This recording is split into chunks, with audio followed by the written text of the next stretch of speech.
तो अब अपन आते हैं देखिए किस पर,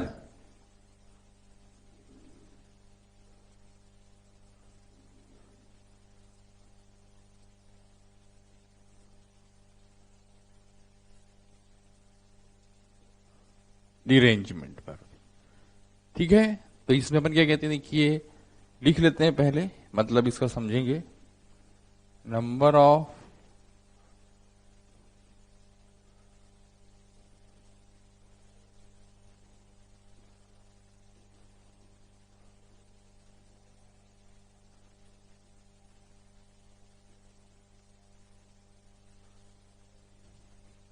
is equal to factorial N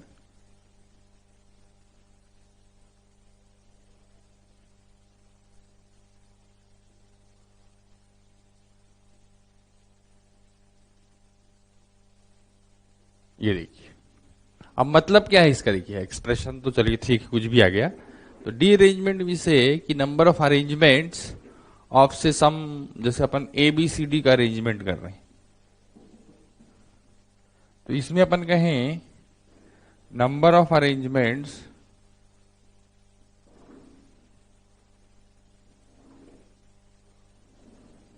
of A B C D if A does not occupies first place, B does not occupies second place, C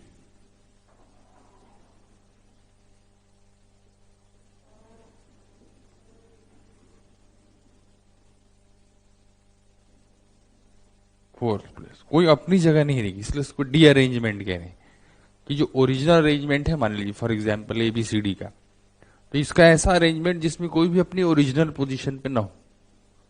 तो चार तो एक्सप्रेशन कैसे आया वो एक अलग आर्ग्यूमेंट है ना, but this is what the arrangement means. That means we have to arrange n things, है ना, what we are saying, arrangement of these n things so that every element is not in its original position।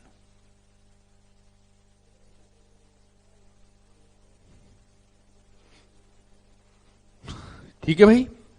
जैसे इसको अपन चार के लिए अगर मैं बताऊं, जैसे अपन ये इसमें फिर बिल्कुल वैसे देखिए, ए क्या है, ए इज इन फर्स्ट पोजीशन, ये सेट है मान लीजिए, ए फर्स्ट पोजीशन पे है। सेट बी क्या है, B is in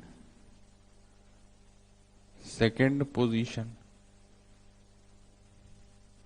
set C क्या है, C is in third position.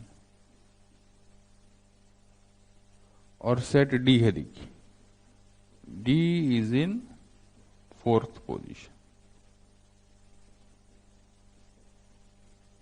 है ना। तो अपन क्या करेंगे, तो नंबर ऑफ डिरेंजमेंट्स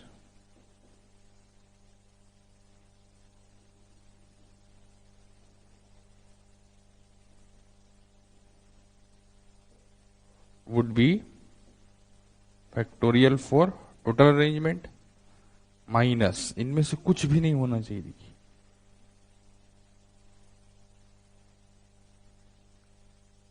ठीक है। तो ये कितना हुआ देखो, 4 फैक्टोरियल माइनस, अब एन ए अपनी फर्स्ट पोजीशन पे आ गया, तो n A n B n C n D, ऐसे चार तरीके आए देखिए, 4C1 लिख दे रहा हूं मैं देखिए, ठीक है ना। अब क्या देखिए, ए अपनी पोजीशन पे आ गया, बाकी तीन रीअरेंजमेंट हो रहा है देखिए, तो ये कितना हो गया, फैक्टोरियल 3। फिर दो दो के 4C2 आएंगे, ए अपनी जगह बी अपनी जगह, तो कितने अरेंजमेंट हो गए फिर, 2 फैक्टोरियल प्लस